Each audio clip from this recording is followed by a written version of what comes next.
Cryptocurrency to the moon? Let's find out. Teen Wealth, Teen Wealth.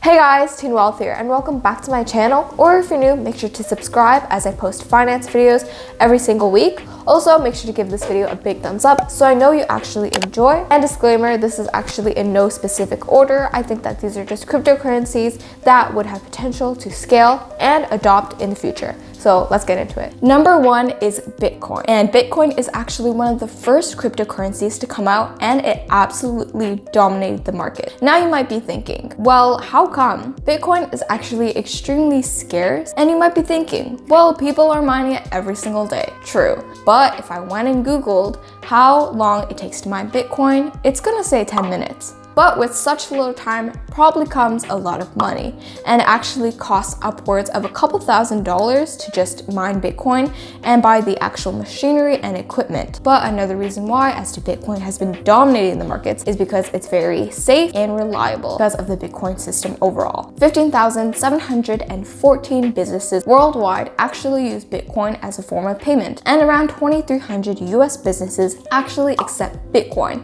I've actually had my own personal experience encountering using Bitcoin as a form of payment. But personally, as of right now, I would not use Bitcoin as a form of currency and payment because I would more so hold on to it as an investment because I think that it might have room for adoptability in the future and its price might grow. Additionally, it is great to store valuable stuff and it can be used as an actual currency as previously mentioned. Number two is Ethereum. I actually made a video all about Ethereum up here, so make sure to check it out. And for Ethereum, there's so much room to adopt and grow.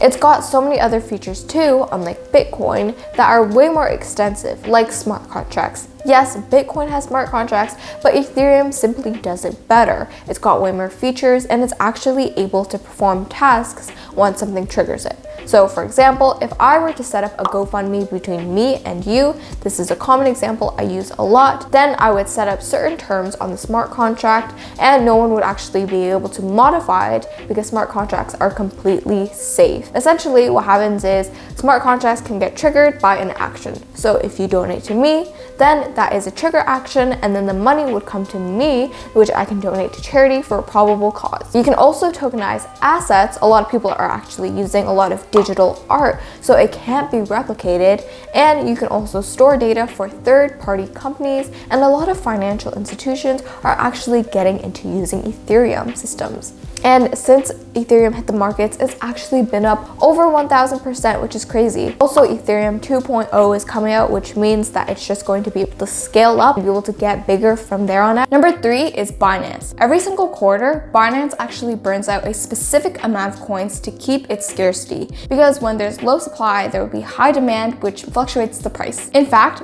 Binance Smart Chain is now the most used blockchain in terms of unique active wallets. Number four is Cardono. This is a two-layer network that basically reduces network congestion, slower transactions, and higher fees. This kind of does the same with Ethereum as it has smart contracts, like I previously explained, but the Cardano blockchain is now wholly decentralized, which means that it is less vulnerable to cyber attacks,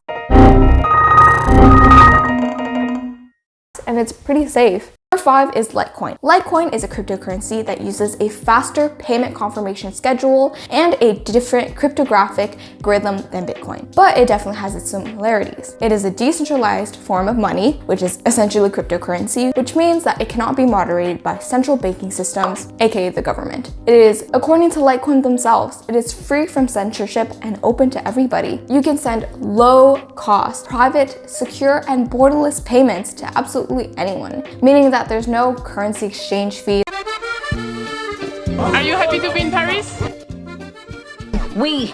As there is with maybe a US dollar or a Canadian dollar, because Litecoin and any cryptocurrency is absolutely digital. While the limit for Bitcoin will never exceed 21 million coins, Litecoin exceeds it by keeping the limit upwards of 84 million coins. But this might have some problems to do with scarcity, and having too many Litecoins may decrease the value, but that's something we'll look forward to in the future and only time will tell. Alright guys, that's pretty much it. If you enjoyed this video, make sure to give it a big thumbs up as it shows me that you like this video and it helps me out with the YouTube algorithm. Also make sure to subscribe as I post finance videos every single week. and it's completely free. That being said, I'll see you guys next week for a new video. Bye!